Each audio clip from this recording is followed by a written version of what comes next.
चुकीचं काम कोणी केलं असेल तर मी त्यात कधीच हस्तक्षेप करणार नाही। मग तो माझा भाऊ असू द्या, माझा मित्र असो किंवा कुणी असो, कारण की माझा इतिहास आहे, अख्ख्या तालुक्याला माहिती आहे। मी चुकीचं काम माझ्या घरच्यांनी केलं तरी कुणाला सोडत नाही, मग तो कुणी असू द्या। अंबिका कला केंद्रामध्ये गोळीबाराची घटना घडली सोमवारी रात्री, मात्र गुन्हा दाखल झाला बुधवारी दुपारी।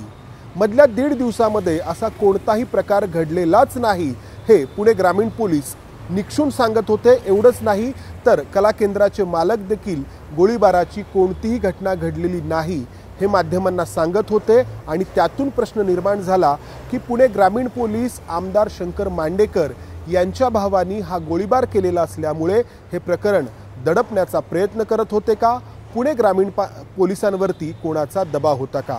त्यामुळं ही घटना नक्की काय आहे हे या व्हिडिओच्या माध्यमातून जाणून घेण्याचा आपण प्रयत्न करणार आहोत। तर आमदार शंकर मांडेकर यांचा बंधू बाळासाहेब मांडेकर हा त्याच्या 3 मित्रांसह, ज्यांची नावं आहेत गणपत जगताप, चंद्रकांत मारणे आणि आणखी एक चौथा अनोळखी मित्र, यांच्यासह रात्री 10:30 वाजता सोमवारी चौफुला इथं असलेल्या अंबिका कला केंद्रामध्ये पोहोचला।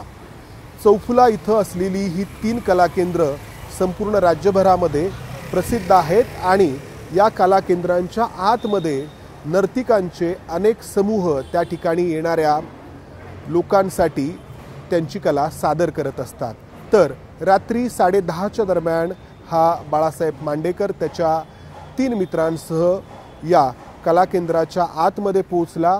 पैसे त्या ठिकाणी त्यांनी दिले आणि 5 नर्तिकांना त्याने त्यांची कला सादर करायला सांगितलं।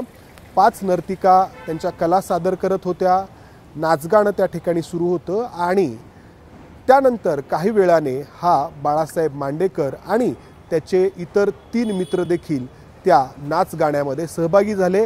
ते देखील त्या 5 नर्तिकांसह नाचायला लागले। कोणतं गाणं वाजवायचं, कोणत्या पद्धतीने वाजवायचं, म्हणजे पारंपरिक वाद्यांवरती वाजवायचं की डीजेच्या माध्यमातून वाजवायचं, यातून काही वाद झाला आणि त्यातून या बाळासाहेब मांडेकरने त्याच्याकडे असलेल्या पिस्तुलातून या कला केंद्राच्या छताच्या दिशेने गोळी झाडली। त्यामुळं गोंधळ उडाला। या 5 नर्तिकांपैकी एक नर्तिका घाबरून चक्कर येऊन खाली पडली।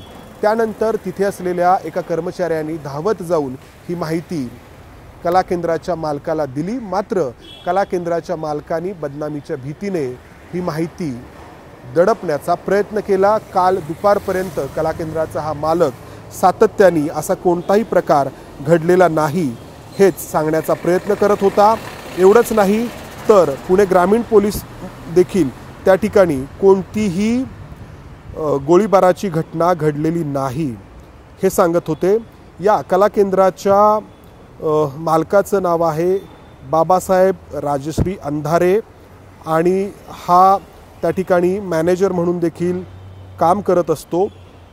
तर सोमवारी रात्री ही सगळी घटना घडली, गोळीबार झाला, नर्तिका त्या ठिकाणी चक्कर येऊन खाली पडली। त्यानंतर बाळासाहेब मांडेकर आणि त्याचे 3 मित्र त्यांच्या फॉर्च्युनर गाडीतून तिथून पळून गेले आणि पुढचा 1.5 दिवस हे प्रकरण दडपण्याचा प्रयत्न सुरू होता। MH14 GC 7802 या क्रमांकाची फॉर्च्युनर घेऊन बाळासाहेब मांडेकर आणि त्याचे 3 मित्र पुणे जिल्ह्यातून भोर, मुळशी आणि वेल्हा या भागातून यवत तालुक्यामधल्या कला केंद्रावरती गेले होते। माध्यमांनी सातत्याने या सगळ्या प्रकारची माहिती बातमीच्या माध्यमातून द्यायला सुरुवात केल्यानंतर अखेर पुणे ग्रामीण पोलिसांना गुन्हा दाखल करावा लागला आणि बाळासाहेब मांडेकर आणि त्याच्या 3 मित्रांना अटक करण्यात आलेली आहे। बाळासाहेब मांडेकर यांचे बंधू शंकर मांडेकर हे अजित पवार यांच्या राष्ट्रवादी काँग्रेस पक्षाचे भोर, वेल्हा, मुळशी या विधानसभा मतदारसंघाचे आमदार आहेत। या शंकर मांडेकर यांच्याबद्दल सांगायचं झालं, त्यांची पार्श्वभूमी सांगायची झाली तर शंकर मांडेकर यांच्या राजकीय कारकिर्दीची सुरुवात राष्ट्रवादी काँग्रेसमधूनच झाली होती आणि पुणे जिल्ह्यातल्या मुळशी तालुक्यातून ते सर्वात आधी जिल्हा परिषदेचे सदस्य म्हणून निवडून आले होते। मात्र 5 वर्षांनी त्यांनी शिवसेनेमध्ये प्रवेश केला आणि शिवसेनेकडून देखील ते जिल्हा परिषदेचे सदस्य म्हणून निवडून आले। आणि पुढची अनेक वर्ष ते शिवसेनेसोबत काम करत राहिले। मात्र 2024च्या विधानसभा निवडणुकीच्या वेळी जेव्हा उमेदवारी अर्ज भरणं सुरू होतं तेव्हा अगदी काही दिवस आधी त्यांनी अजित पवार यांच्या राष्ट्रवादी काँग्रेस पक्षामध्ये प्रवेश केला आणि पक्षाने त्यांना भोर, वेल्हा, मुळशी या 3 तालुक्यांचा मिळून बनलेला जो विधानसभेचा मतदारसंघ आहे त्यातून उमेदवारी दिली आणि पहिल्याच प्रयत्नामध्ये शंकर मांडेकर आमदार म्हणून निवडून आले। तर या शंकर मांडेकरांना अनेक भाऊ आहेत, त्यापैकी हा बाळासाहेब मांडेकर। शंकर मांडेकर यांना याबाबत विचारलं असता त्यांचं असं सांगणं आहे की या सगळ्या प्रकाराबाबत त्यांना कोणतीही माहिती नव्हती। बुधवारी दुपारी पोलिसांनी त्यांना फोन करून सांगितलं की तुमच्या भावाकडून असा प्रकार घडलेला आहे आणि मग मी पोलिसांना असं सांगितलं की कायद्यानुसार तुम्ही कारवाई करा आणि कोणालाही कायद्याच्या कचाट्यातून वाचवण्याचा प्रश्न येत नाही, अशा प्रकारची माहिती शंकर मांडेकर यांनी माध्यमांना दिली। पुढे ते असंही म्हणाले की माझा भाऊ समाजकार्य करतो, शेती करतो, मी स्वतः कीर्तनात असतो आणि माझ्या भावानी कलाकेंद्रावरती जाणं हे माझ्यासाठी शॉकिंग आहे। हे झालं घटनेनंतरचं शंकर मांडेकर यांचं स्पष्टीकरण। खरं तर लावणी पाहणं यामध्ये चूक मांडण्याचं काहीच कारण नाही। लावणी महाराष्ट्राची लोककला आहे। कलाकेंद्रावरती जाणं हा देखील प्रत्येकाचा वैयक्तिक निर्णय असू शकतो। प्रश्न आहे तो त्या ठिकाणी झालेल्या गोळीबाराचा। महाराष्ट्राची ही लोककला बदलत्या जमान्यामध्ये अस्तित्वासाठी धडपड करते आहे।